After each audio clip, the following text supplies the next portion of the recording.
व्यासपीठावर बसलेले माझे मित्र नाना, आपल्या उद्याच्या खासदार शोभाताई, व्यासपीठावरील सर्वच मान्यवर आणि जमलेल्या माझ्या देशभक्त बांधवांनो, भगिनी आणि मातांनो, शोभाताई, तुम्ही योग्य वेळेला उमेदवारी घेतलेली आहात.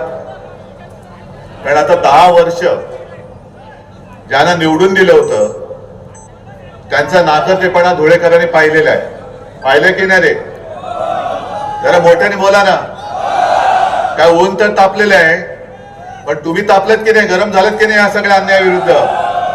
जरा जोरात रिस्पॉन्स पाहिजे. आणि तसं पाहिलं तर समोरून जे निवडून आलेले आहेत ते तसे पहिले आमच्याकडेच होते. म्हणजे एका दृष्टीने पाहिलं तर ते सुद्धा गद्दारच आहेत.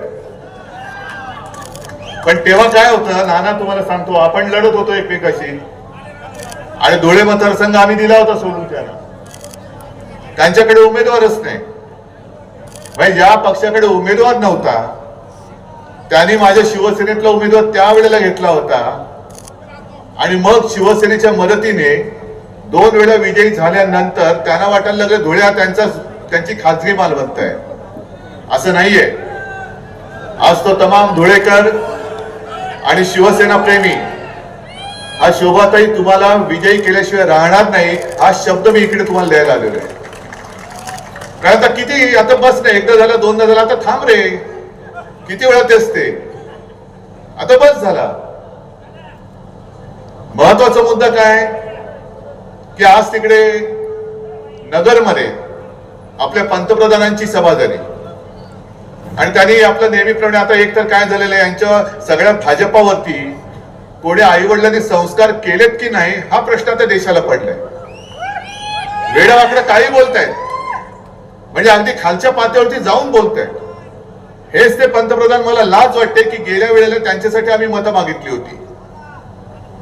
गेल्या 19 साली किंवा 14 साली मला वाटतं मनमोहनजी पंतप्रधान होते त्याच्या आधी, तेव्हा मोदीजीच बोलले होते की मनमोहन सिंग रेनकोट घालून आंघोळ करतात. हे कधी पाहायला गेले होते?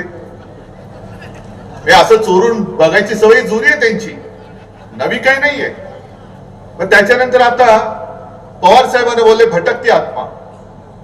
अहो मोदी साहेब, तुम्ही कुठून आलात, तिथल्या मातीचे संस्कार आम्हाला माहित नाही, पण आमच्या या शिवछत्रपतींची आणि जिजाऊची ही महाराष्ट्राची पवित्र माती आहे. या मातीमध्ये असे संस्कार आम्ही कधी आमच्या मुलांना करत नाही, आम्ही नाही करत. आणि या धुळ्यामध्ये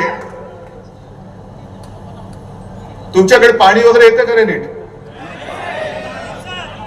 बरं, 1 दिवसाआड येत असेल ना?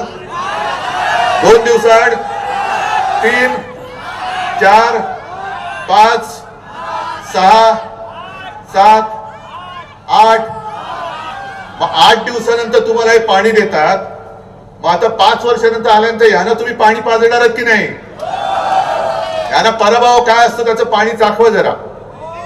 केंद्रामध्ये बसले होते, मंत्री म्हणून बसले होते.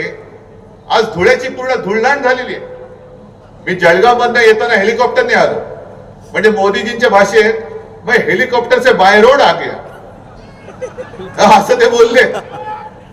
तो हेलिकॉप्टर से ऊपर से बाय रोड जब आ रहा था तो मैंने देखा.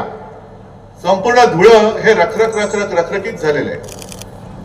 आणि कदाचित येत्या काही वर्षांमध्ये धुळ्याचा फार मोठा भाग त्या भागाचा वाळवंट होते की काय अशी भीती निर्माण झालेली आहे. वाळवंट. धुळेकरांचे कोणते प्रश्न सोडवले? इथे शेतकरी आलेत की नाही? कांद्याचे किती आहेत शेतकरी, कांदावाले? तुम्ही आनंदी आहात? निर्यात बंदी वगैरे कशी छान चालू आहे. अजूनही हे निर्लज्ज निवडणुका आल्यात.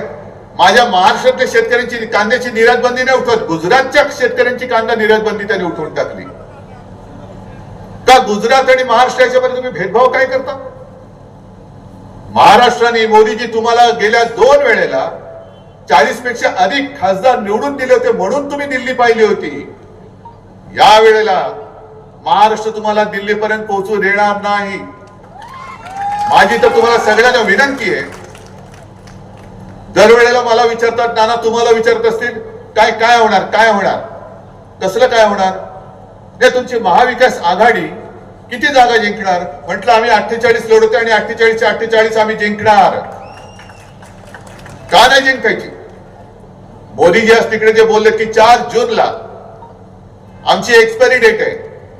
अहो तुमचा बुरशी आलेला माल आजपर्यंत लोकांनी पाहिलाय, तो 4 जूनला आम्ही फेकून देणार आहोत केराच्या टोपलीमध्ये. हे तुमचं सगळं बुरसटलेलं गोमूत्रधारी हे ह्याची घाण लोक नकोय ना मला. तुम्हाला एवढ्यासाठी सांगतो की शोभाताई, तुम्ही खासदार म्हणून तिकडे आम्हाला का पाहिजे आहात? तर संविधानाचं रक्षण तर केलंच पाहिजे. ज्या डॉक्टर बाबासाहेब आंबेडकर एक साध्या गरीब दलित कुटुंबात जन्माला आलेला मुलगा हा एवढा बुद्धिमान कसं काय होऊ शकतो?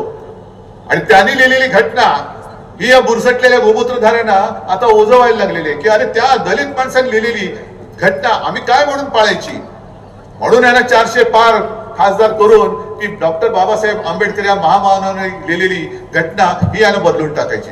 शोभाताई, तुम्हाला त्या घटनेचं रक्षण करावं लागेल. ही सगळी जनता तुम्हाला निवडून देणार आहे. पहिला प्रथम त्या घटनेचं रक्षण करायला तुम्हाला निवडून देणार आहे. दुसरं जे त्या निर्मला सीतारामन काय त्यांचं नाव सीतारामन त्या बाई ज्या बोलल्या की या देशात 4 जाती आहेत, महिला, गरीब, शेतकरी आणि युवा. पण ठीक आहे ना, शेतकरी इकडे बसलाय, कांदा निर्यात बंदी तुम्ही अडवलंय, सोयाबीनला भाव देतायत, कापसाला भाव देतायत. आणि मी तुम्हाला उघड प्रश्न विचारतो की आपलं महाविकास आघाडीचं सरकार जेव्हा राज्यामध्ये होतं तेव्हा कापसाला भाव आज मिळतो त्याच्यापेक्षा जास्त होता.